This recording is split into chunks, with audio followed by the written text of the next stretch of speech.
This one is one that's been long overdue. Um, Someone had actually asked us about this a while ago, but I just forgot to do it.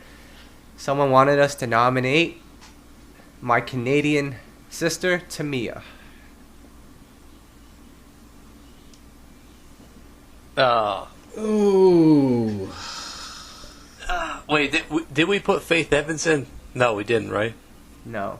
Well, before we get in, let me introduce Tamia to everyone. Yes, please do that, because this is a tough one. She's Canadian, as I mentioned earlier. She's married to Grant Hill, and she has one of the nicest voices in R&B.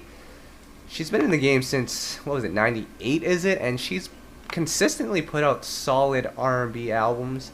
She was one of the first bigger names to go independent as an R&B artist and actually did pretty well for herself. Latest album, Love Life, is an album that we all like. She went back on a major. She went on Def Jam and released that. That was an album we really liked. So, I mean, Tamia's put out some solid music.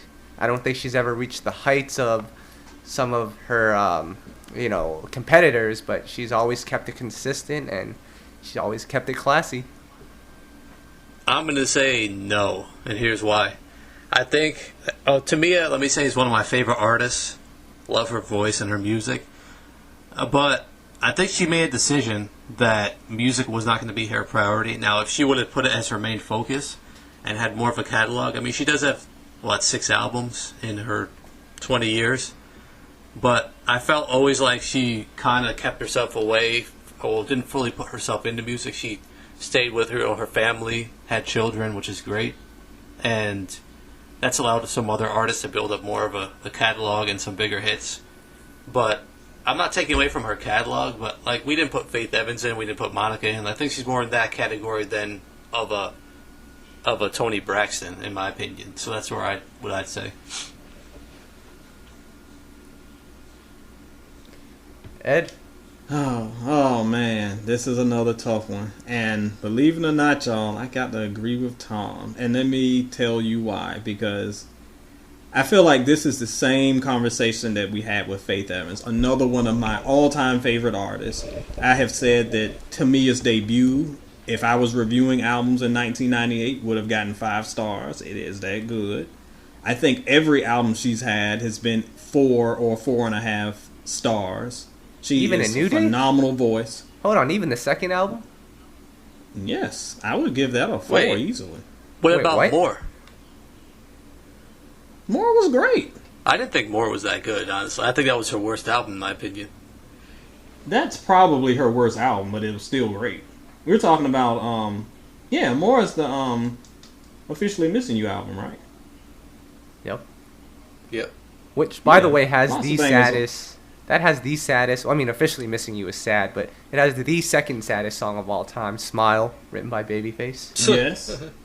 That one's up there. Man, Into You, that bangers on that album. Anyway, but back to the combo.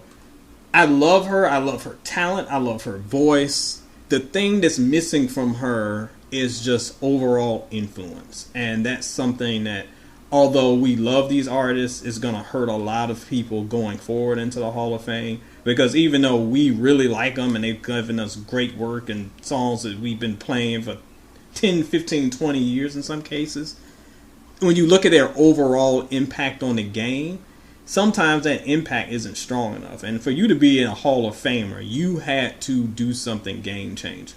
And I don't think that Tamia did anything game-changing. And that's nothing against her as an artist, and certainly nothing against her great discography, because it's banging. But she just doesn't have that impact that some of the bigger names had. And Tom is right. She lands right in that Faith Evans, Monica field where they're just great, well-remembered, well-respected, but just slightly missing out on the impact. So, now that's a no for me, too, even though it's heartbreaking.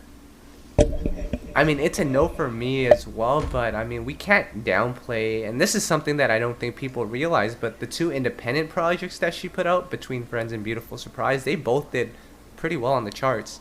And this was before Yes, the they whole... did, and they were great. Yeah. So, I mean, that's something that people need to definitely remember. I think she got nominated for Best R&B Album for Beautiful Surprise, so... I mean, Tamia's been doing her thing.